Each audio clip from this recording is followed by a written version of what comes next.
There we go.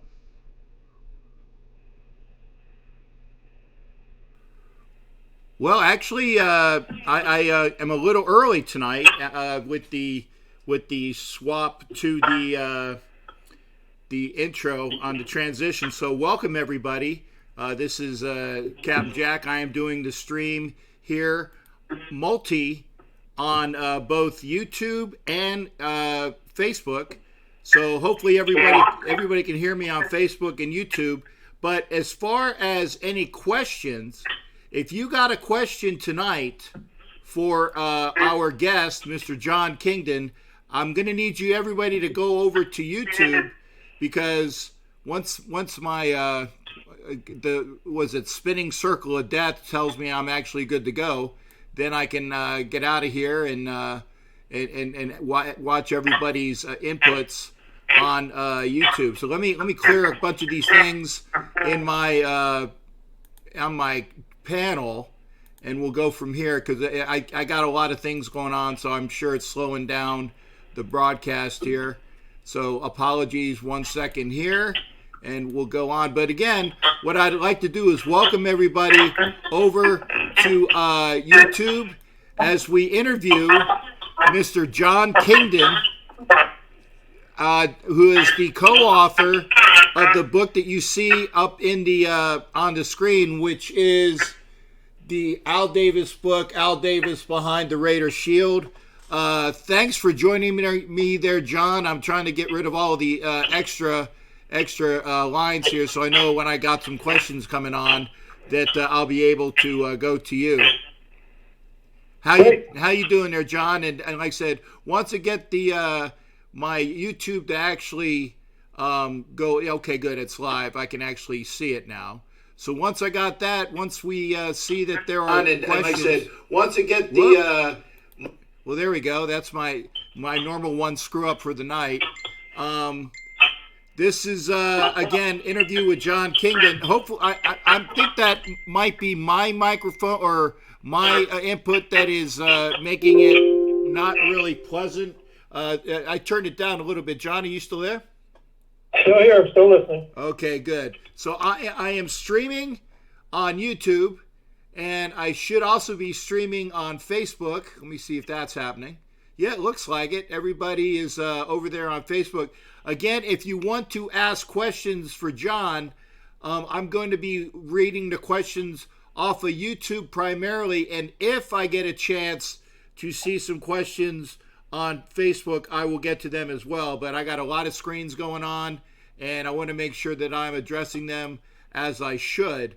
So, again, welcome to Jon Kingdon. Jon, a little bit that makes me not feeling like I'm up exactly to where I should be. Normally, I have a bio of the person in front of me, and I actually went online to try to figure out, get a Jon Kingdon bio off of any of the sources, and I found out that you're actually there's an author who's either Welsh or Irish which shares your name, but I couldn't find anything on you per se, and that's a bummer, because I like to at least give some positive feedback of where you're from and some of that thing. So basically, I'm giving you carte blanche, Jon. Please introduce yourself. I know who you are. So please introduce yourself to the audience here. I'd be appreciative. All right. Well, kind of lay it out real quick from the beginning. I was born in Brooklyn, New York. Moved out to Long Island. Grew up there. Went to high school, Roslyn High School. Then I went to Oberlin College in Oberlin, Ohio. Got my degree in English, and then got actually worked as a bartender 1 year out of college. And what made that interesting is my boss was a man named Steve Rubel. I was working at a restaurant in Queens. Anyway, Steve Rubel went on to open Studio 54. Anyway, after that, I went to University of Massachusetts, got a master's in sports management, got an internship at the Raiders, which completed the degree, and was there for about 33 years.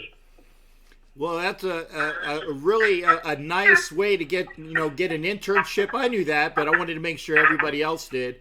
Go get your internship and then go right working for the Raiders. and I immediately have a quick comment. Like I said, hey, Don Webb, I saw your comment, but I got some questions first as well, and we're going to ask that. Jon, looking at my basic B-flat interview questions. Now again, I'm sorry. Where did you go to school to get that internship, or where were you? That was after Oberlin. I went to the University of Massachusetts at a sports management program. I think there's a lot more now than there were then. Back then, it was basically University of Massachusetts and Ohio University. But since then, that field's really blown up. I mean, there's a great deal of opportunities for people to go to those grad schools, and it really wasn't that. It really didn't help me much in football. It probably would be more appropriate if you're trying to get into college administration. I mean, no education's wasted, and it did help me get my foot in the door. And they were good people. I enjoyed it. It was kind of fun. Well, it worked for you because you got a chance. Now, you were in with sports management, and I got a hypothetical for you, Jon. Let's say that you didn't get picked up by the Raiders. What was your next mode of interest of what you wanted to do if the Raiders hadn't picked you up? Well, my first interest was football, and I kind of focused on the Raiders. I liked Al Davis. He was from Brooklyn as well, and he went to an OAC school as well. And so I kind of worked hard on that. If not, I would have just tried other teams. There's a lot of various sports out there that I could have gone to or certainly pursued. But this was the thing I've really kind of put all my eggs in this basket, and it came through. Well, that leads me to the one question that Don Webb had, and obviously, folks, if you haven't bought the book, Jon, I'm gonna have you plug your book now, and then I'm also gonna have you plug it at the very end. In order to get the best Raider work that I've actually had a chance to read all through cover to cover, you need to go get Jon's book, which is Al Davis Behind the Raiders Shield. Jon, like I said, I'll let you lead in. You're going to be giving a lot of stories tonight, but how do you acquire that book if you're sitting out here in the audience right now? Well, it's pretty much exclusively on Amazon. Just go in Amazon and either type in Al Davis Behind the Raiders Shield and it'll pop up. We got a lot of really nice reviews about it. It was myself, Bruce Kebrick. Bruce scouted with me for a number of years, and he actually is about 10 years older than me, and he started working with Sid Gilman, who was Al's guru, and had stories even I didn't know about. And then Steve Corcoran was also with us. He covered the Raiders for the Oakland Tribune, Contra Costa Times, and so he brought another perspective. And so the three of us all together kind of brought three different perspectives and stories that that just they really weren't out there. Basically, I was at I was at the 49er games. I was spotting for him this year with Greg Papa, and I had a couple of reporters came up to me and told me, a guy, Mike Wagaman, was certainly one of them, as an AP writer. He says, I knew the stories, but I didn't know the stories. And, Greg Papa, who gave it, I think, the best compliment, he's read every book about Al Davis and the Raiders.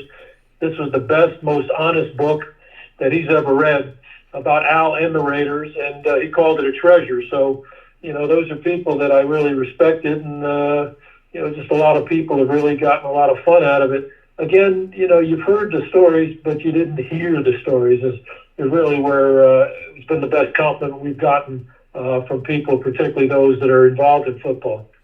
And folks, trust me, Jon has more and more stories. And I'm sure if he had the chance, and it maybe with Bruce, maybe with Corky, maybe with somebody else, but Jon has enough material for another book. So I'm going to ask you that, Jon. Are you thinking about maybe incorporating what wasn't covered in the first one with all the wonderful anecdotes that you have?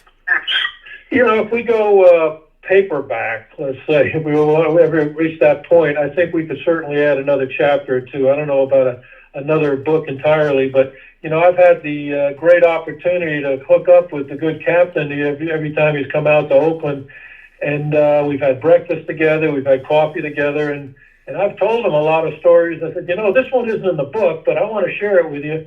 And a few of them I wouldn't say publicly, just for, to not embarrass people in a sense. And that was one of the points about this book. We weren't out to embarrass anybody. This was just an honest book, and I think shows Al Davis as a human being with normal frailties. And, this was nothing to slam anybody. And so, again, it's come out pretty much the way we hoped it would. And speaking of the patriarch, again, I'm going to go into that. Don Webb wanted me to ask you, what was your best moment, or I'm sure that there were several, but what was your best moment or two with Al Davis? I got to know him more as a human being than people did. I think he liked the fact that we were both from New York, we were both Jewish, and we shared a lot of the same attitudes and love of the game. And I just had a lot of dinners with him, which was kind of fun. And maybe the best times, like I said, you go to dinner with Al Davis. If you were with him one-on-one, you could say anything to him, and certainly with respect, but you could absolutely go against him and argue with him, go back and forth with him, and he'll respect that. Now, in our draft meeting rooms, you had to kind of pull back a little bit, and then once the meeting broke, then you'd be a little more upfront and direct with him. But just dealing with him as a person was pretty good. Maybe the best moment, and I wrote about it in the book. We were going to play the Houston Oilers, and he was doing very badly physically, and he hadn't been traveling with the team. And he said to me, and he called me, and I went over everything that was going around the league and about our team. And then he said, I think I'll fly in tomorrow for the game. And I said, gee, that'd be great. I know everyone would really love to see you there. And he said, thank you, and then hung up. And I knew he wasn't going to make it to the game, but he was the type of person that would not admit that he couldn't do something. And anyway, in the end, those were the last two words he ever said to me. So I think that maybe was the most touching moment that I've had with Al. And that's awesome. And the fact is, like I said, at least you ended on a very positive note with Mr. Davis. And I know that in the book, and again, if you guys haven't read it, and I'm not a book reader unless it's about the Raiders, football, maybe some Clancy type novels, where it's like intelligence and ops like that. So I'm not a reader. So when I told John, I said, hey, I'm actually going to read your book. I did. I read it cover to cover. It took me a while, but and it's definitely, I agree with Greg Papa. It was a very insightful book. Like you said, you didn't denigrate anybody. There were some things that were, maybe not all positive, but they were true. But you didn't say anything to anybody or about anybody that wouldn't be condoned or construed negatively, and that's great. Yeah.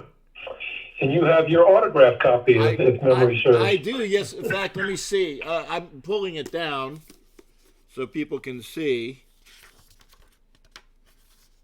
Oh, okay. This is the non-autograph. My autograph copy is over there.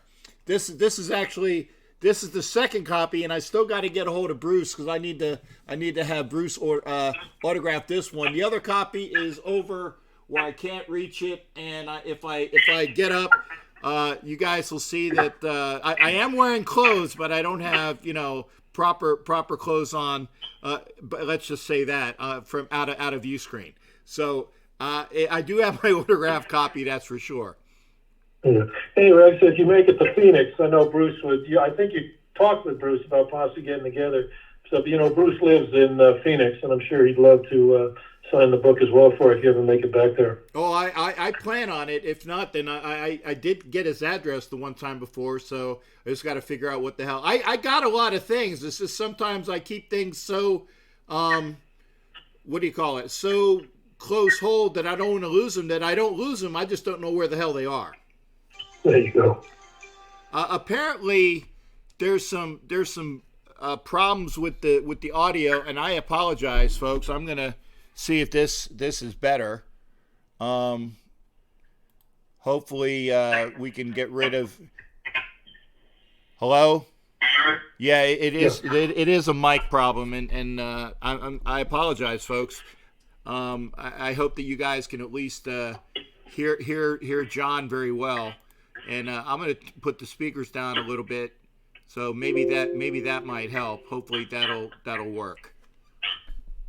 Well, if they can hear me and I can hear you, but they can't hear you, why don't you ask me questions? Right. I'm Yeah. definitely going to do that. John, you got a chance to experience the Raiders both in Los Angeles and Oakland. So, what's better about the Raiders in Oakland that ever happened that ever occurred down in L.A.? Well, I think the fans were actually pretty strident in both areas.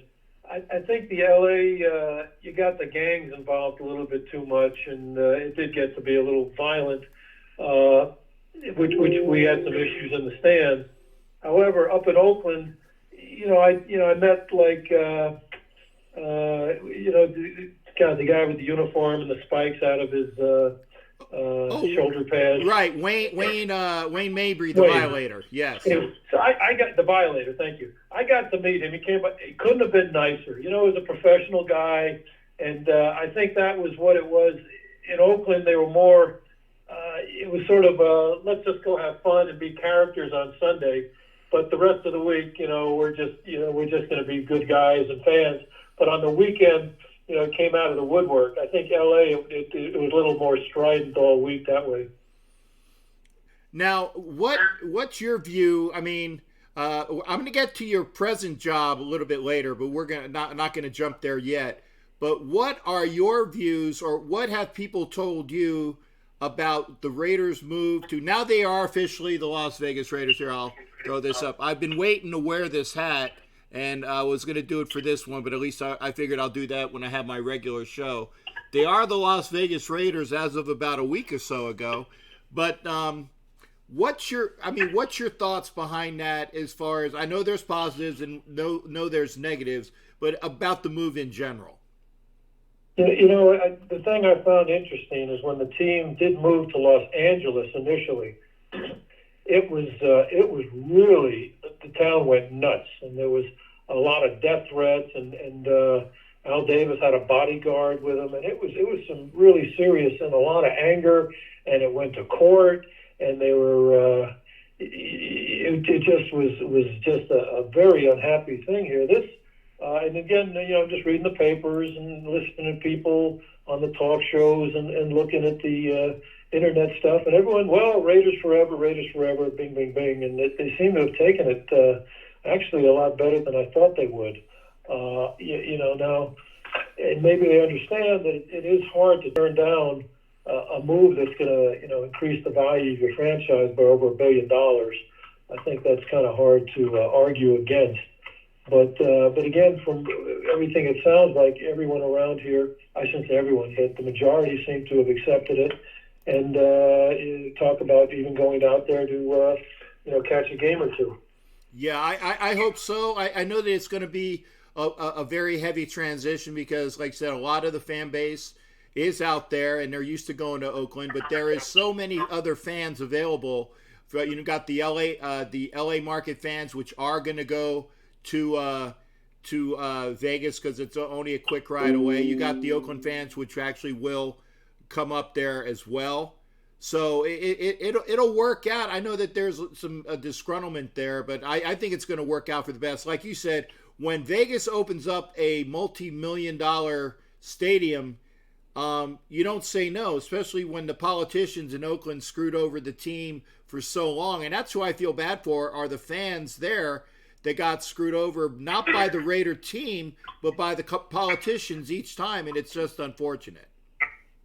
Well, this thing could have been addressed, going back to 1980, and everything could have been avoided. And, it was, the story, we always put out was, Pete Rozelle told the politicians he's not going to get the votes. Don't worry about it. You don't have to give him what he's looking for. And, took him to court and he won. It was it was a real shame. Now, I got to meet my wife when we lived down in L.A., So I guess that was a positive there as well. Well, there you go. That's the most positive thing. At least you're going to make sure that you always tell her that. The most positive thing about me being down in L.A. with the Raiders was meeting you, babe. There you go. All right. Hey, John, now I know that you went into it in various chapters of the book. And again, for those that were asking, I think Jacqueline was saying you can find it on Amazon. And again, for Jacqueline and anybody else that's out there, this is the title. It's right there on the screen as well. Al Davis, Behind the Raiders Shield. Make sure you get your copy of it because it's a fantastic read. And again, you went through various chapters, and the ones that I obviously, the one that I found was most interesting was the one where you got a chance to, what do you call it, to go in and do the pre-draft things. So if you can, John, break down some of the things that you used to do with the draft and things like that. Well, we had our staff. We had some very good scouts. Bruce Kebrick, obviously, I had great respect for. Kent McLuhan, you go back, was the first bump and run corner. Played for the Raiders for a number of years. Was an excellent scout. Angelo Coya played for Al at the Citadel, and then at USC. Was really a good scout. Danny Connors, he's a wonderful linebacker. Was just a lot of fun as a scout. Unfortunately, passed away a few months ago. And then we had Mickey Marvin, who was a decent player, just not a very good scout. But that was our group. And everyone had their area, a geographic area. I was in the West Coast. Bruce covered the country more. Kent, had the Midwest. And anyway, we all had it covered.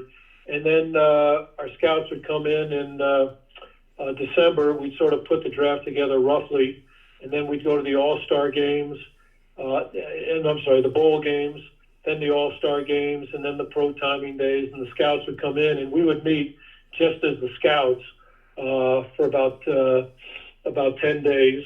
We'd put the whole draft together just ourselves, and we would submit it to Mr. Davis, and then we would meet with him and the coaches, and then they would, coaches had their input, and then Mr. Davis would kind of see what he liked. And a lot of times he did a lot of good things, and a couple of times not quite so good.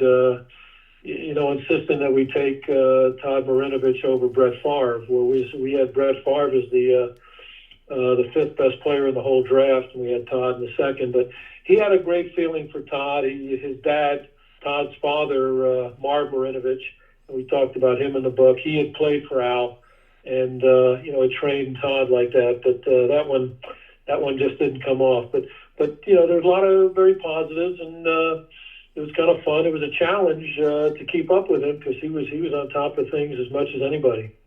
Right, and normally, and I think you told me this, but I don't want to misquote you. Basically, you guys had everything rigged, but wasn't it really that Mr. Davis would get his first-round pick, and then the rest of them were on y'all or something along those lines? Well, he would get fixated on someone in the first round, and it was really hard to get him off it and try. We really would try hard to do it. And it would tell him, trade down. You like this guy too high. Darius Hayward Bay is a classic, a wonderful young man. And we took him with like the seventh pick or eighth pick. And we had him as a first rounder, but we had him as a late first rounder. And there were a lot of receivers. And we kept telling him, trade down, get the extra picks, trade down, trade down, trade down. And, he wouldn't do it. And we took him. And, again, a great guy. But, what happens now that's so different in the world today is with the Internet and such, he was just castigated and killed on the Internet. It was just really unfortunate how people were ripping him, and I think it really bothered him a great deal. He had a terrible rookie year, and but to his credit, he got a lot better the second year. And his third year, he was averaging like 18.5 yards a catch and had touch, and was really coming on. And he ended up having a very good long career, about 9-10 years. Ended up with the Steelers, but that was like I said, Al would get fixated on a guy. We liked Todd Heap. We really wanted Todd Heap, the tight end of Arizona State. and Al had signed Roland Williams, who's a decent blocker, but not even in the class. But I tell you what he liked to do. He liked to repeat history. And, when the Kansas City Chiefs had Buck Buchanan, and this was certainly before I was there, Al drafted Gene Upshaw because he knew that this was going to be someone he's going to have to handle for a long time, and that turned out great, because actually both Buck and Gene Upshaw ended up in the Hall of Fame. And the Chiefs had drafted Tony Gonzalez, and Al wanted someone to cover Tony Gonzalez, and he had Derek Gibson, and we had him as about a third-round pick, but he had good size and speed, and Al just thought he could do it, and so we ended up taking him instead of Todd Heap. And just one other little thing, he wouldn't trade down even when we assured him that somebody was going to be there that he wanted. In this case was Derek Gibson. I think we had like probably the 30th pick. We were taking Gibson, and the Chargers had, I believe, the second pick in the second round, and they offered us their second round and third round just to move up like 3 spots, and we moved back, and the extra pick would have been great. Instead, we ended up taking Gibson, and the Chargers ended up drafting the guy they wanted to move up to get, which turned out to be Drew Brees. So we found that out. It worked out pretty well for them. It worked out well for everyone except Drew Brees, who would have gotten first-round money. And it worked out well for Derek Gibson, who got first-round money, who probably shouldn't deserve it, who didn't really deserve it. But he was okay for a few years, but really nothing special. And like you said, if you go through, and again, it's not that you were castigating anything with Mr. Davis or whatnot, but the differences in what could have been is unique.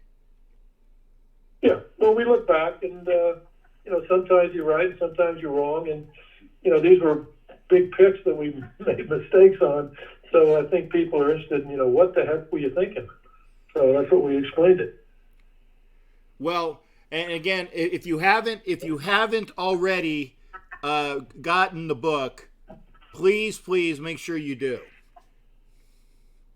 And again, they're on Amazon. It's like I said, one of the well, I was going to say I like yours, John, and I think the only one that I would even put in a really good company was obviously I like Kenny Stabler's book, but the Better to Reign in Hell, and then the other. There's so many, and like I said, if you're a true Raider fans, then that's what should be happening, is that you guys should go on out and get the book. Now, John, I know, and I don't want to. I know you had a very, very close relationship with David Humm, but I'll say that if you want to talk about it again, Dave, rest in peace as well. But your favorite Raiders, and I mean, you can go ahead and just go on. Again, I know that there are some things in the book, but your favorite Raiders, and maybe some people that don't know a lot of these guys and that are there, but you can at least extol their virtues. Sure. David Humm, just as popular as anyone could be. He was the backup to Kenny. Loved to play. And I got to know him really well because he was doing the color on the radio, and I was spotting there, and I'd be next to him. And he really suffered so terribly with multiple sclerosis, but he battled like crazy. And I got to be very close with him for 2 things. One, the football, but more importantly, we both had daughters, and we would always talk about our daughters. And he had this MS for about 30 years. And I think it was his love for his daughter that really that kept him going as long as he did. And so when he passed away, I went back to his funeral and the memorial service. And it was really a lot of fun in the sense of I was back there with Steve Sylvester, who played for the Raiders back when, was also very close with David. And we talked about just telling stories about David.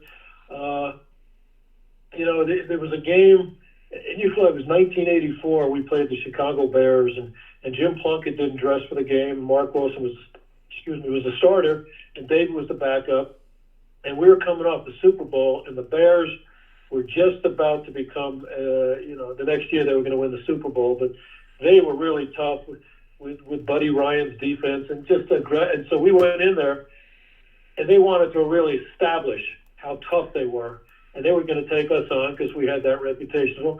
And people have called it the toughest, dirtiest game that was ever played. Mark Wilson gets hurt. We knock out Jim McMahon. We lacerate his kidney, and they weren't dirty plays. They were just very, very physical. And then David comes in, and David loved to play, and he's out there, and he's having fun.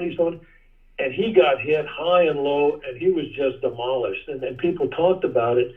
And so I mentioned to Jim Plunkett, who was at the memorial, that we were telling about stories about that game. And David, who ended up getting about 5-6 surgeries off of that game, so Jimmy went over to David. He says, "How you doing?" And he says, "Well, can you hold something for me?" He said, Jimmy says, "Sure, what's that?" And he pulls out like 4 teeth out of his mouth. And he's ready to go back in, and they said, no, you're not going back in. And then Bob Nelson tells the stories. Remember, Bob Nelson was a starting linebacker in the '83 Super Bowl. And David's sitting on the plane going back after that Chicago game, and Bobby goes back and says, "Geez, Hummer, how you doing?" And Bob's nickname was Nubby because he used to have a cast on his hand. Anyway, he says, "Nubby, I was having so much fun out there." But then the other story that was kind of funny, so then David's done. I mean, his career is over. And just physically, he can't do it. So the next year, so I used to, for like the last 3 times we brought David back, I was the one that called David. So now the next year, my sister was talking about moving to Las Vegas. She was a graphic artist, and David had all the connections in the world because that's where he grew up. And I was I called him to ask, I was going to ask him about if he had any contacts to set up some interviews for my sister. So I called him on the phone. I said, "David, Jon Kingdon."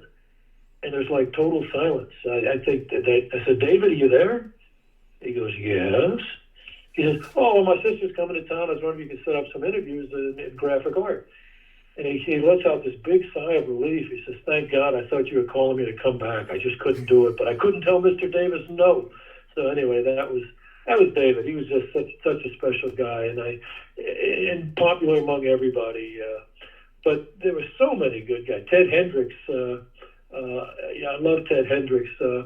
In fact, he was at a Super Bowl in Atlanta, and a friend of mine was down there. I went up to him and introduced himself. He says, I just want to say I'm very good friends with Jon Kingdon. I thought you were calling me to come back. I just couldn't do it. But I couldn't tell Mr. Davis with me. No, I'm sorry. Hang on a second, John. I put the audio up as well, and apologies. I got some back feed on that. I'm trying to work on the issues with the sound, folks. I apparently. And give me, by the way, if you dig this interview, please give me a thumbs up on YouTube and Facebook, and hopefully everything's going out there. It's just, I guess, Andrew, if it's bad sound for everybody, please let me know. I've only heard that Andrew's having issues with it, but I digress, John. You were on to your next Raider player, which is great because I'm going to say, hey, who are your favorites and why? And you went right off on that, and I appreciate it. So go ahead, sir. Well, I'm talking about Teddy Hendricks, who I got to know really well, and I actually I used to be on his committee to vote for the Ted Hendricks Award winner, which I really appreciated Ted having me fill that role, which was great. But anyway, he was at a Super Bowl in Atlanta, and a friend of mine went up to him and introduced himself, and then he said, I'm good friends with Jon Kingdon. He says, Jon Kingdon, there's only 2 people in the world I was scared of, Al Davis and Jon Kingdon, which was a total joke. I mean, it was very, very funny. No, he's a great guy. But my best friend was Terry Rubisky, who I knew him as a player, and he came back as a coach, and I got to be very, very close with him. In fact, so close that he made me godfather to one of his children, his middle son, Andrew, and Marcus Allen was the godfather to his oldest son, and a guy named Mike Ornstein, who also worked at the Raiders. He made him a godfather as well. But I was very, very close to Terry, particularly when he was coaching with us. And the players, he was probably the most respected among all the coaches. So I got to know Marcus very well and had a very nice rapport there. And Lionel Washington, who came to my wedding, Frank Hawkins, Ethan Horton. I mean, I can go on. Kenny Stabler, I wasn't particularly close with, but just a really good guy. At that point, I was just the coach's administrative assistant, but couldn't have been nicer. And again, Steve Sylvester was a great lineman. I mean, I could just Bobby Chandler. God, was a wonderful guy. This is just a terrible story. I mean, Bob was a great receiver. He goes to USC. He marries a cheerleader. He goes to law school. He's got these shows on ESPN. He's doing the color for the Raiders. And out of that, the healthiest guy in the world, he came down with a terrible cancer and died way too early. That was just such a sad story. But yeah, that one. I'm sorry, I went off on that. No, that's what they're looking for. They're looking for content, John. I mean, they get enough of me every week. They like to listen to insight from people that are actually interesting and we're in to know. Like I said, in fact, and I'll include the audience in on this. The last time I saw John, we did in fact go get some coffee. It was the very last game in the Oakland Coliseum. It was when the Jaguars were there. And John at least also did get a chance to see Terry Robisky because Terry was a coach for the Jags. So I'm hoping that and I'm hoping, John, if you can get a hold of Terry, because I'd love to interview Terry as well. Oh, it'd be great. He's fun. You know, real quick just on the other side. You know, I took for the pub. So the captain and I went to Starbucks and it was fun, and we went by the Raider facility, and there was a pumpkin thing, and people were taking pictures and coming up to Jack, and couldn't be nicer. So then I take him to the game, and I pulled in, and you didn't know this, but I pulled up and I said, you know what, I don't think I can turn around here, but I let you out, and I flipped around, and a guy stopped me and says, you can't go this way. If the cops are here, they're going to arrest you. But hurry up and get out of here. So I barely made it because I was going to the Niner game actually that day. Yeah, and again, I'm glad you didn't get a ticket. I'm glad you didn't get in trouble. And that's a great segue as well. And we'll come back to the Raiders, but since you already broached the subject, John has been busy with the NFC champion Niners. So go ahead and tell us about how you got hooked up with that job as with the Niners radio. Well, I used to work with Greg Papa on the radio, and we developed a great rapport and great friendship. I really enjoyed working with him.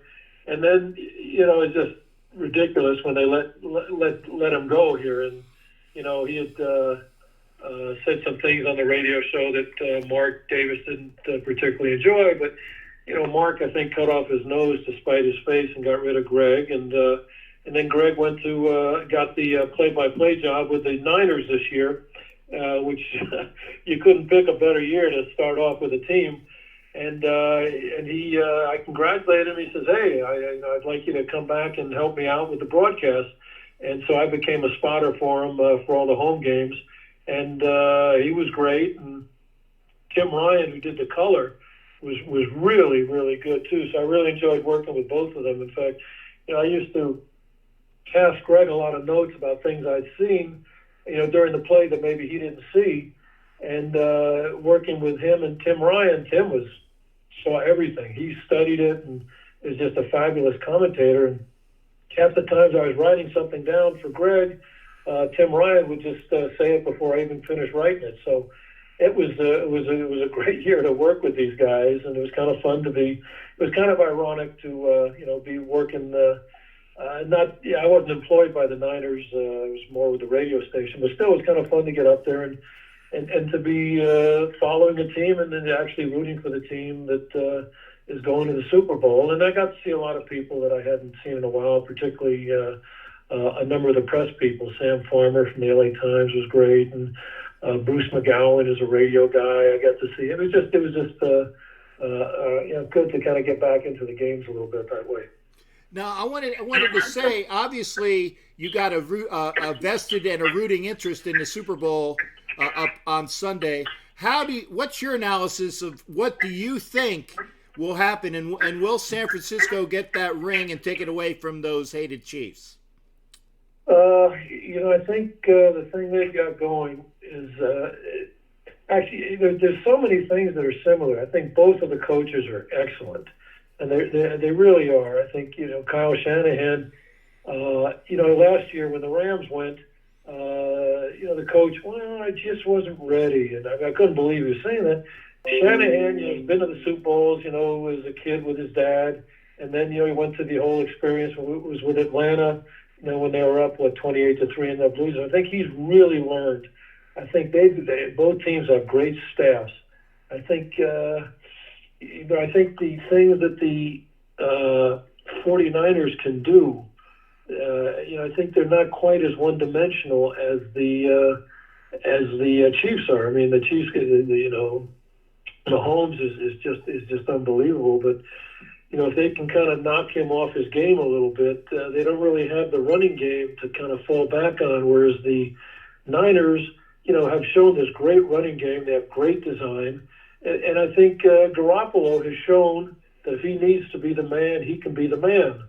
The thing that concerns me for the Niners is, there is a lot of speed on that Chiefs offense, and I don't think particularly in the defensive backs, that the Niners quite have that speed to match up with them. Now they have speed up front and in the linebacker spot, so it's just really interesting to kind of analyze this in so many ways. And I don't know about picking one or the other. If anything, I would take the over if anyone's looking to bet. But, Okay. Don't come after me if it doesn't. Hey, I was going to say, if you put any money on it, don't blame John if you don't get your money. There you go. And if you do, give me 10%. There you go. Don't blame, but make sure you tip the tipper. There you go. Well put. Now, John, what do you see? And I know that you spend a lot of time, obviously, being very analytical or knowing a little bit more about the Niners. But what have you seen the last 2 years in the Gruden 2.0 administration, shall we say, that are the positives going in for the team? Because everybody really, Raider Nation is really thirsty for a winning franchise. And what do you see coming up, and what's going to happen between this upcoming year and 2021 Raider-wise that you can give your expert opinion on? Well, being so close with the Niners this year, I really, watched their personnel, and it really drove to me what a bad job Reggie did. Now, if you look at the Niners this year, they went through as many injuries as anybody, and they didn't complain about it. For example, they lost both tackles for a short term, and they brought in backups that did a great job. They've lost two receivers, and they filled in there. Quayne Alexander, their number one free agent linebacker, got hurt. They brought in people there. They lost defensive linemen. So the bottom line is they've been building up depth on this team, whether it was free agents, whether it was draft choices, whether it was college free agents. And I think that's where you set up the foundation now. When I left, I followed the Raiders closely, and all Reggie did was complain about the cap. Oh, the cap.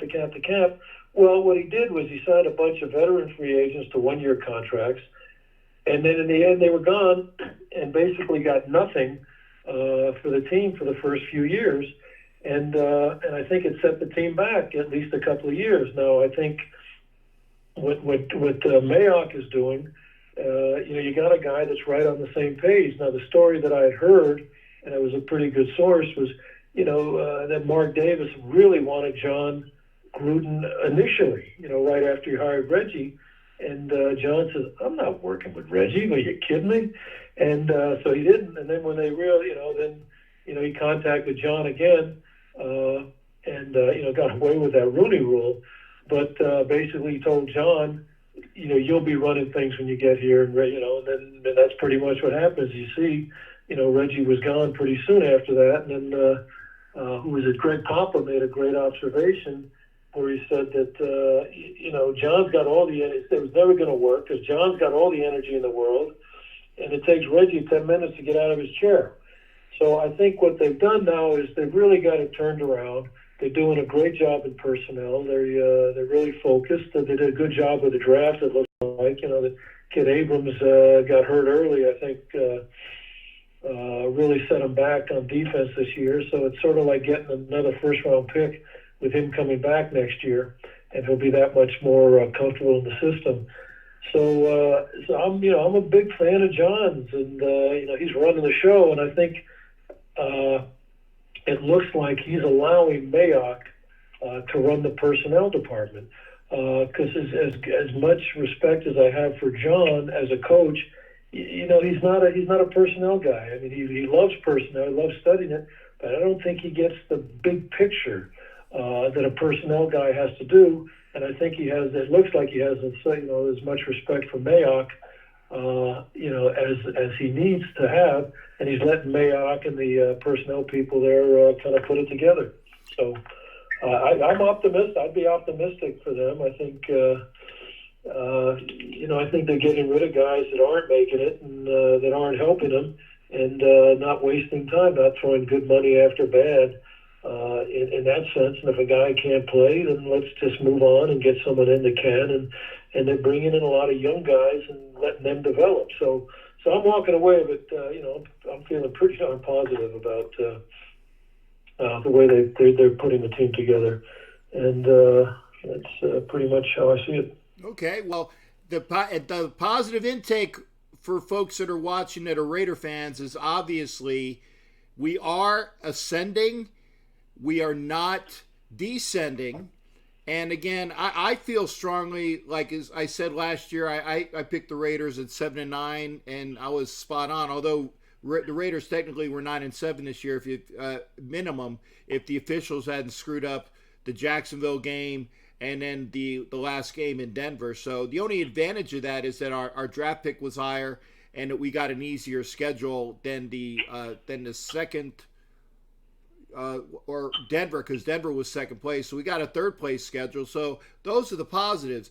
Now, you like I said, you set up a lot of drafts and all of that happened. What was your take on the fact that last year Mayock and Gruden basically kicked out the entire staff like about a week before the draft, and that was pretty much unheard of to do? What was your take on that? Well, there's so much. It sort of was like Al in the sense of Al was always very, very paranoid about information leaking out, and I think there was Reggie's brother was one of the scouts at that point, and they knew they were going to get rid of him, and a couple of others. I guess they didn't feel comfortable getting pushing a few out and keeping a few in, that kind of thing, and. It caught me a little off guard, but it certainly should have been a red flag for those people who were going to, they better start looking for other jobs. Yeah, and that kind of thing. So, yeah, it was odd, but it looked like the draft came off well. I was going to say the Raiders draft last year when you go round by round personnel, they kept everybody. Everybody made a solid contribution. I think they not that they missed with Quentin Bell at defensive end, just that he was so raw that they couldn't even keep him on the practice squad, and I think that was the only player that didn't pan out as far as keeping with the team. But every other player, including also free agent pickups like Alec Ingold, fantastic draft for Mike Mayock. So I'm hoping that we can catch lightning in a bottle again. Well, they got the 12th and 19th pick in the first round, and they should certainly get players there. And as you're doing your draft, you determine. When we were doing it, we were trying to determine who's going to be there where we picked. And I remember one time we had the 16th pick, and we told Al, I said, look, you need to trade up or trade down because you're not going to like who we're going to take with the 16th pick. We're not going to have someone that we particularly like. And anyway, and it turned out he sat there. Somehow he got fixated with Matt Stinchcomb, who we had problems with medically, and we didn't think he was very strong. In the end, he wasn't a very good player. But I think that's what you're doing particularly in the first round, I mean, you want to get someone that's just going to step in immediately, and and that's like there was a lot of stories you're reading about how Kansas City, went about trading up to get Mahomes, and they determined they had to give up a lot to get him because there were a few teams that wanted him, and we got to get ahead of these guys, but not get ahead of these guys, and so sitting at 12 and 19, it's possible. Maybe you only have 6 or 7 guys that you really want. You're sitting at 12 and 19. You put it together, and maybe you get the 8th pick or the 7th pick, and to see that. But that's what goes on in every room, and whatever works out best for each team. Now, do you know Mike Mayock personally, or have any interactions with him? No, I've never even met him personally. No. Okay, because I was going to ask is because you're advocating something that I think that is what they should do as well. Is I would pick, and they got a I think that somebody that is going to be helpful, that's still a BPA, will be there at 12, especially if a lot of these quarterbacks go ahead of the Raiders. And I figured that Tua's gone, Herbert's gone. And there was another quarterback who's been climbing. Do you think that the Raiders would be better off trading the 19th pick back, maybe getting that second rounder? Now, granted, it always means that you have to have somebody that's willing to trade up for 19. But I always say, take who you want at 12, take that 19th and trade back. Well, hopefully still in the first round, but get a second rounder out of it because we don't have a second rounder this year. Yeah, that was the Khalil Mack one. Well, it's awfully premature to determine, who's going to want what. And, I think there's like 120 underclassmen have declared, and so it's certainly, obviously, a lot of them aren't going to get picked, but a lot of them are going to go high, and that really just adds to the depth and the strength of the draft. And maybe you're at a point where you don't have to trade up. You get 3 or 4 guys that you think can be there at one of those picks, then you just sit there and wait. And in fact, you can even trade back a few picks if someone really wants to get up. If you have get a similar player to the 2 or 3 players that are right there, and we've done that a few times as well. Well, I think even last year, I think that they did it.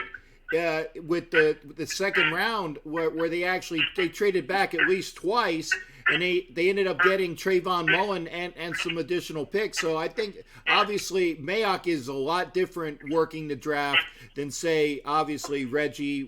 I mean, light years ahead of Reggie, but it maybe even somebody that was different than Bruce Allen when Bruce was there, basically to run the 3. But you were in that regime, I believe, correct? I was in the room. No, you were in that regime where Oh, regime, yeah. Well, Bruce wasn't a personnel guy. Bruce Allen. What he did, he would he set up the trades for Al. He'd come in the room and he would take all the calls, and this team's calling about this and wants this pick, and they're offering this, and Al would tell him to go back and we'll do it, but you got to throw this in, that kind of thing. That was basically what Bruce did when we were there. He wasn't a personnel guy, and I guess he got exposed in his time in Tampa and Washington as he just wasn't a good personnel guy and sort of got over promoted. Yeah, I was going to say, if you're a general manager and you're not a personnel guy, that's not a good fit for you then. No, you gotta just kind of step back and let the personnel people run it. Well, I was going to ask because these are the things that two things. Jeff Jager actually, and I appreciate you saying the positives about the Jager interview. Jeff obviously has some really good stories, things to say about you. Any good Jeff Jager stories that he might not have put out to the audience, since you guys are pretty close or whatnot? Well, I got to, when I was watching practice, I got to know the kickers really well because they would do their workouts and then come by and they'd stand on the sidelines. So I got to actually be good friends with Chris Barr and Ray Guy. And, in fact, on mornings at training camp when everyone was meeting, I'd go out and play golf with those guys, and then I'd do the same thing with Gossett and Jager. And real quick, in mentioning meeting my wife, Jeff Gossett, was a punter, was a very good punter, and he used to come out and bring his family.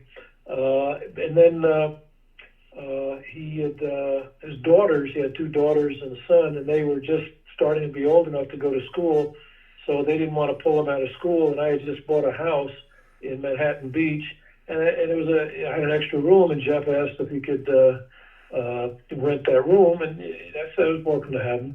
And anyway, it turns out he was the guy that he knew my wife's brother-in-law and kind of set me up with the woman that was going to be my wife. So that was it. Jaeger, though, was so much fun to talk to and very open and honest, and I liked how he would talk about, he says, he really felt responsible to make the kicks at the end. And more often, a lot more often than not, he was very successful. But if he missed one, he felt awful. He says, and he told me, he says, these guys are out there, they're muddy, they're dirty, they're blooded, they're hurt, and I come out with this clean jersey, and I better hit that kick. And he really would want to hit it, and he, I could ask him anything, which was kind of fun. I remember asking him one time about, when a team calls timeout, does that bother you? And he said, no, in fact, it helps me to concentrate. I really get focused in that time during the timeout. In fact, one time I went out there and I was waiting for him to call timeout, and I realized they didn't call timeout, and suddenly I'm in a rush to get set, to get ready to kick, and then they called timeout, which really, he said it really helped him a lot.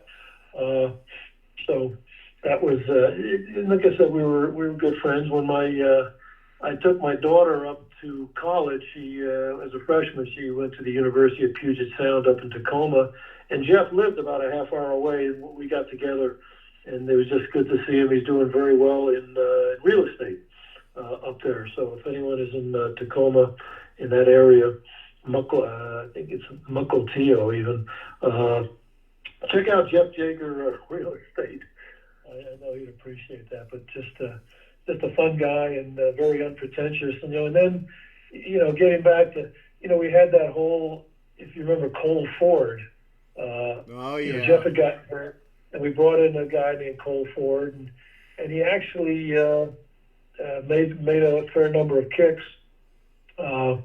that season when Jeff was hurt, and then Jeff came back, and Al ended up cutting Jeff to keep Cole Ford, because Cole Ford was a lot cheaper. Jeff was a veteran, and Cole was just in his second year, and people weren't supporting that one. But anyway, Cole ended up having trouble handling the pressure.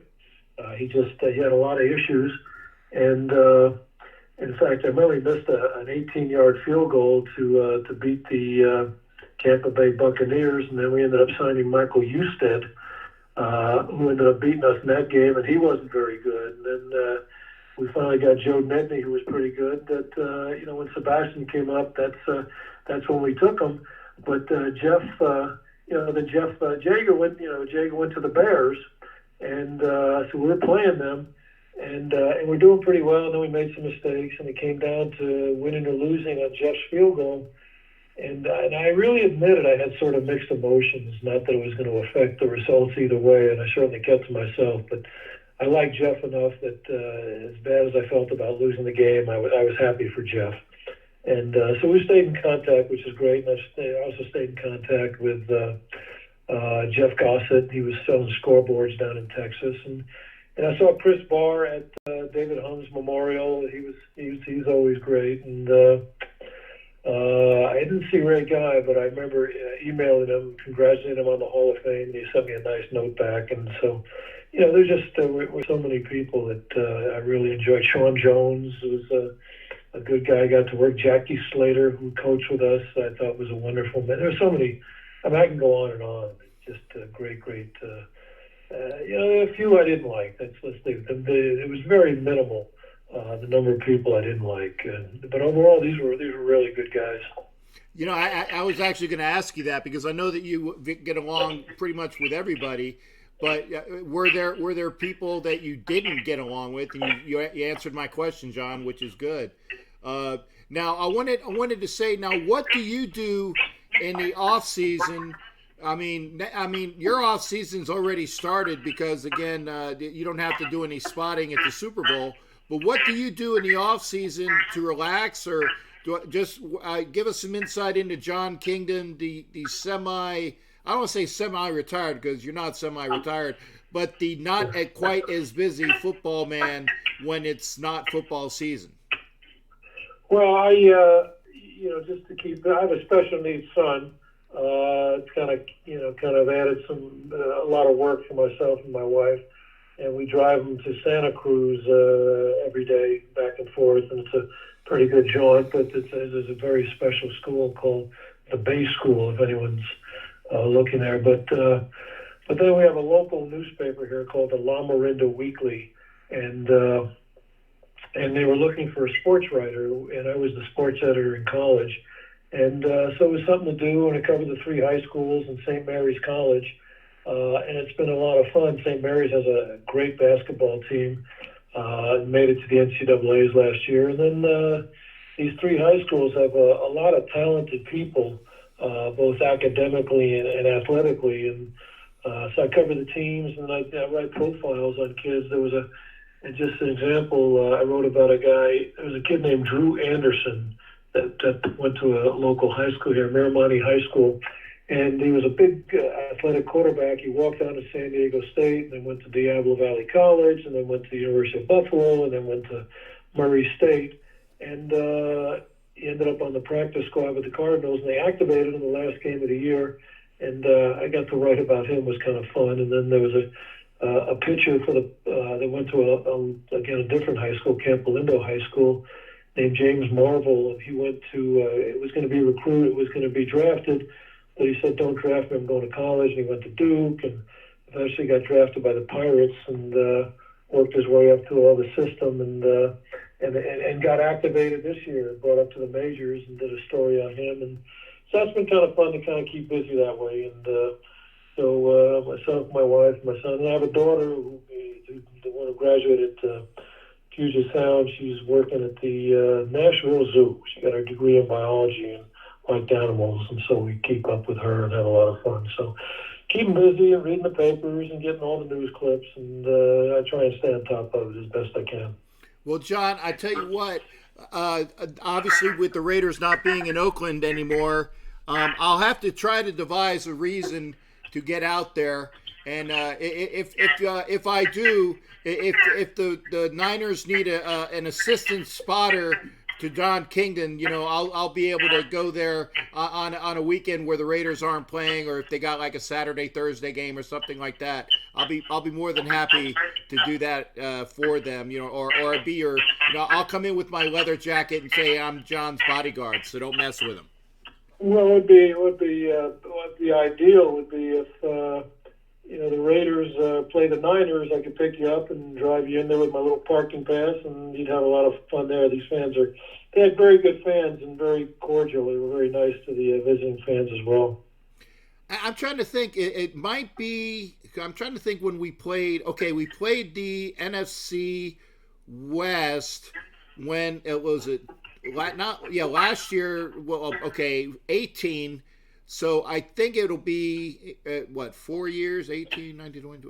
So in 22, in 2022, if I'm still kicking, hopefully I'll make it out. I'm trying to remember if the Raiders hosted the Niners. No, actually, I think the Niners hosted the Raiders last time they played them, so it'll be in Vegas. So I'll have to do something, unless you can talk to the guys that do the schedules and flip-flop it so we can go and make it happen. Yeah, I'll see how much influence I got. Yeah, there you go. Hey, and I had one thing I wanted to actually too, and this one, if you're uncomfortable asking or answering it, or you can like very eloquently answer it. There was a question about Mr. Davis's relationship with Marcus Allen. Any insight that maybe people are just not getting on that? Yeah, I just that was really such a disappointing thing for everybody, because Marcus was just an amazing person, and just as competitive as a teammate, maybe I always like to say he was the most all-round player in the league. He was a great runner, a great short yardage runner. He was great at the goal line. He was a great receiver. He was a great passer. He was a quarterback in high school, and he was a very, very smart blocker. He had all of that going. Maybe the one thing he didn't have was 4.4 speed, but he was so quick that he was able to compensate for that. And everything was good. And then, we talked about it, and I never really talked about it with Al because that was just one of those things you didn't want to get into it. But Al, started to not play him, and something that people haven't, here's something I thought about a lot was if you won't, you got to go back, but in 1986. We started off 0-3, and then we were 5-3, and then we're 8-4, and we're doing really well, and we're kind of, counting on going to the playoffs.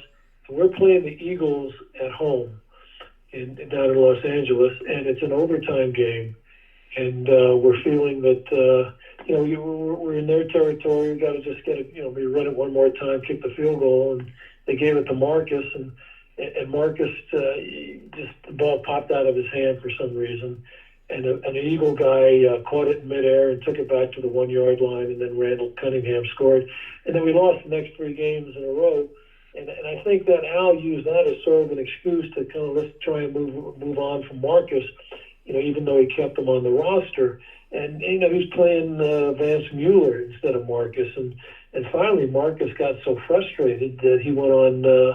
Monday Night Football with Al Michaels and went after Al and really castigated the heck out of him, and it just got worse and worse, and then like you said, guy goes to another team and you really don't want to lose to him, but when Marcus went to Kansas City, he did pretty well against us as well. So I think it was just that Marcus becoming the face of the team, and Al just wasn't comfortable with it, and then.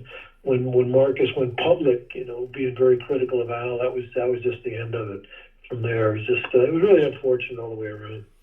I'm gonna ask you one more, John, because I really appreciate you giving me your time, and I don't want to keep you on too long. Because I know that I say your wife and your special needs son, correct? Yes. Okay, I wanted to make sure I got that right.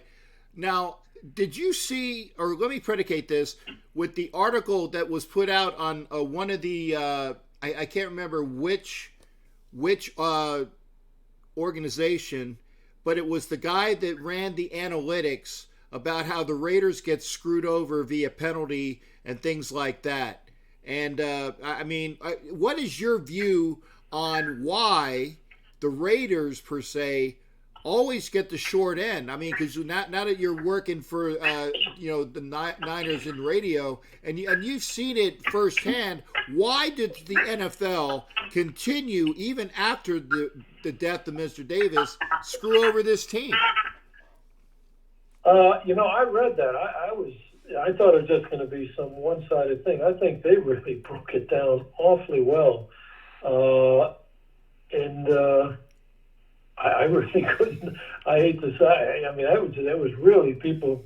If you really want to get upset as a Raider fan, to see that in black and white, the numbers absolutely seem to work against the Raiders. Possibly, when the players come in here, they know the history of the team and they know the mentality of the team, and maybe they're trying to be a little more aggressive, but. I think that's stretching it a little bit, and I like to think that I would actually like to have had somebody confront Commissioner Goodell with the article and his reaction to it. I'm sure he's read it. That was really kind of a little frightening, actually. Yeah, well, Peggy Holmes, and I don't know if you got a chance to listen to one of my openers with I had Peggy Holmes on, and Peggy Holmes is probably the most up-to-date, smart, and definitely knows her history. Her and Andrea Dolan are my two ladies I go to, and again, if they say this, I know it's true because they've never screwed up. But anyway, Peggy was saying that we need to go out and do like maybe a picket in front of the NFL offices in New York during an event for something, and I'm all for that. So if you want to come out and join us, Jon, please do. Well, I'm not quite as attached. I didn't, without getting into it, I didn't leave there in the best of terms. I don't think they really are looking for my support at this point. Yeah, and it was kind of tongue in cheek, but what I'll do is if I can find one of those big placards where you know how they have the heads on a stick, I'll keep you with me on the head on the stick. It says even Jon Kingdon says that the NFL is screwed up. There you go. All right, and see if they'll buy a book. And that's my last one. Make sure, folks, if you want to read probably one of the best Raider books out there, make sure I put this on here. Oh, wrong screen. This is the book. It is Al Davis, Behind the Raiders Shield. Go to Amazon.com and get your book. And I mean, it's well worth whatever amount of money it is that it's being sold for. In fact, it's worth 5 times the amount because that's how well written it was. It was written by both you and Bruce. Thank you so much. I always appreciate your enjoyment of the book and passing it on. It's been great. Well, any final words from you, Jon? Anything that we might have missed, or any parting shots? Because again, I've read anything comment wise that were thrown at me, and again, we enjoyed your time here, but I want to make sure you get the last word in before I sign off. Well, you know, there was a guy, I was all set, I forgot who it was, that wanted to talk about a guy named Skipper McNally. And oh yeah, please do. I didn't see. Oh, there he is. He just popped on. Ed Winchell. So go ahead and give us your Skipper McNally story. All right. Well, there was a guy, Skipper McNally, and you know what? Whoever's listening, you look him up on Google because there's actually a lot of stuff about him. And you know, he was somehow involved in the films and film industry, and he's been in some movies. And even I remember seeing NFL Films did something about how he always managed to get onto the field, particularly at Super Bowls, and he just wasn't. And if you look at the Chiefs Super Bowl, actually talking about it now, it was 50 years ago, with Hank Stram being carried off the field, they showed him. He was down there right next to Stram, and I guess he came from a very good family back in Massachusetts, and from what I understand, he had some issues with alcohol. But and I never found out how it is he hooked up with Al, but Al always welcomed him if we were driving somewhere. Skipper'd come along with us. But you know, but Skipper, he used to always talk about a lot of things, that he knew a lot of people, and this guy, and nobody really, you know, they just go, yeah, sure. So we were playing in New England one game. I think it was in Boston, and a bunch of us went to a bar, and Skipper was there with Rod Martin, the trainer, and John Otten, who was the video guy, and a couple other people. And we're in this bar, and you know, Skipper, oh, I know this guy. Anyway, Tip O'Neill was a big time political guy. He was the Speaker of the House, very, very famous man at his time. He was probably before some people, but a very, very famous guy. And so Skipper, and everybody knew him, and so Skipper says, hey, he goes, there's Tip O'Neill, my buddy. And everyone's, yeah, sure. And he stands up, he's going, Tip. And we're going, sit down, what are you doing? And Tip O'Neill looks over and goes, Skipper, how you doing? And he gives him a big hug. And we're thinking, oh my God, this guy really does know these people. And then my other last story was we had a guy, I just can't throw names at you, a guy named Matt Matashevsky used to do our statistics. And he used to like to come by the office and go through the college media guys. And then Skipper was there, and we just started talking, and Matt Matashevsky said, well, I'm going back to Pennsylvania and such town. And Skip says, oh, you know what, Jack Palance, you know, the actor, has a bar there. Tell him I said hello. And we kind of looked at each other, yeah, right. Anyway, so when Matt got back from his trip, he says, I went by the bar, and I said, is Jack here? You know, Palance. And he says, well, no, Jack's not here. He says, well, a guy told me to say hello, Skipper McNally. He says, all right, I'll tell him you called. Yeah, that you told him to say hello. Well, then this Matt goes back to this bar later in the week, and Calan still isn't there that night, but the woman goes up to him and says, "Hey, Jack was so excited to hear from Skipper. Make sure you say hello to him." That Jack told him to say hello. So that was those are my Skipper McNally stories. Well, that's cool. And I said Ed was asking about that, and to be honest, that when he was addressing it, I'm like, I never knew anything about that. So this is why you are the fountain of knowledge as well, there, John. There you are. So I was about to say, because I hadn't thought about Skipper in a long time. He passed away, many years ago. It was kind of fun to kind of think back to him again, and thank Ed there for kind of bringing back those memories. Now, I lied. I'm going to ask you one more. What is your favorite memory of either the organization or favorite game or something that was just so memorable personally to you?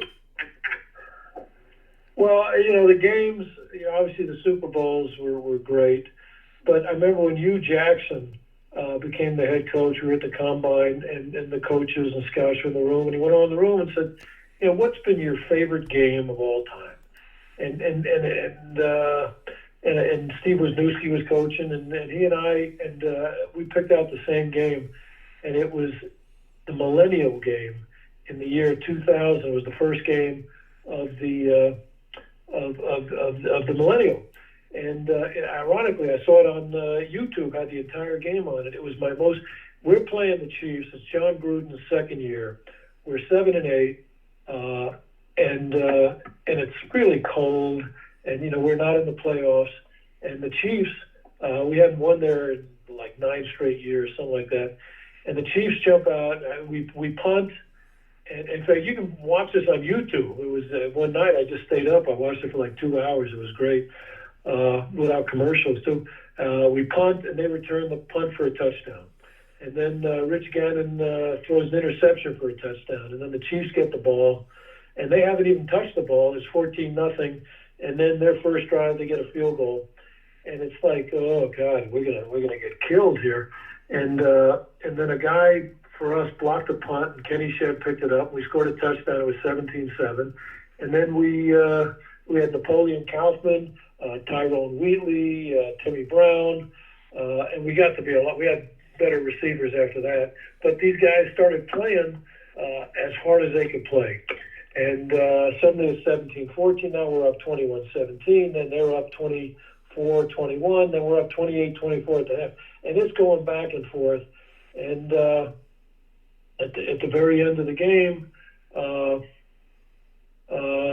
see what happened. Oh, so we're down by 3 points, and it's like 4th and 15, and we get a delay of game, but they ran the play anyway, and it was an incomplete pass, and so we think the game's over. We got one more play, and he hits Timmy Brown for about 18 yards, and then we run a few more plays, and Joe Nedney puts it in overtime. We take the ball in overtime, and we take it down the field, and Nedney kicks the winning field goal.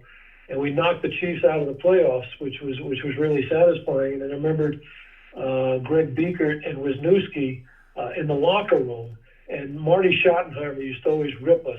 Well, we knew the Raiders, would fold sort of at the end, and that's what we counted on. And those guys said, well, we knew the Chiefs would fold at the end, and that's really what we were counting on. And so that was, you guys, like I said, I just didn't even realize. I looked on YouTube, the entire game was on.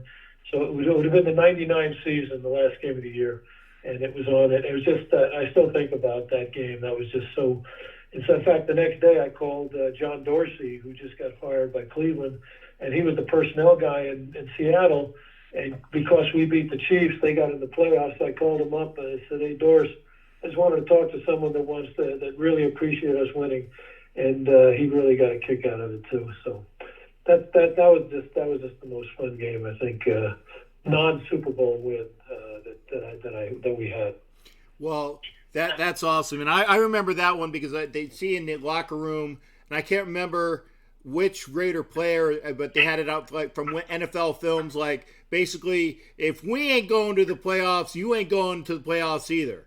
And that's the way it was. And again, it was very satisfying for that team, and I firmly believe that 8-8 year, because Gruden was 8-8 the first year. The Raiders winning that last game to make them 8-8 was the springboard for the championship teams that followed, and I'm hoping that history can repeat itself in that one respect. Granted, like I said, the Raiders should be 9-7, but they ended up being 7-9. But they should have won the last game against Denver. So figure if this is the chronology of the should have been 8-8, then maybe next year is our stepping point to get into the playoffs. So hopefully that'll happen.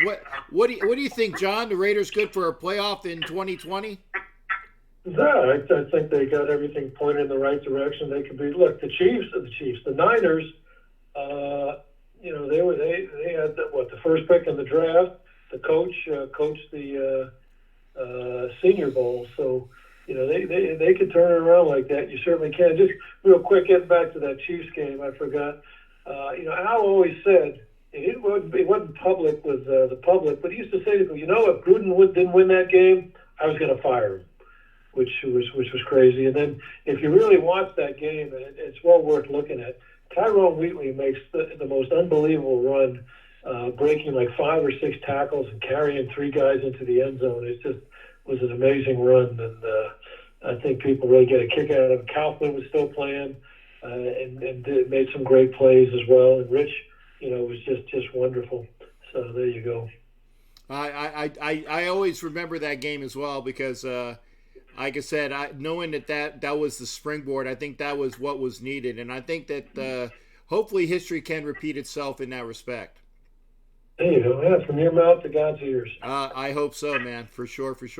Hey, John, I appreciate you being on. I'm going to, if you don't mind, I'd like to get you another time, maybe after the draft or in preseason, to see what your analytics are of how you see the team. Again, I know that you do a lot more Niner stuff, but I'd like to hopefully have your wisdom on again prior to the start of the season. All right, always a pleasure talking with you. I'm glad we've been able to maintain contact. Always. Like I said, if I get out there, we'll do another breakfast or a Chinese buffet that actually is still there. Perfect. Look forward to it. All right. Hey, John, thanks again, folks. This has been the Black Shield and Galleon Wheel broadcast, and hopefully you guys will come and join me. I don't know why there's a lot of buzzing in my what do you call it? Buzzing in the microphone. I apologize, but hope you will join us for my next show. And as long as I'm feeling good, I'll be good to go. And again, John, thank you for stopping by and appreciate it. Oh, I guess John hung up. Well, y'all take care. We'll see you for the next show. And have a great night. This is Captain Jack.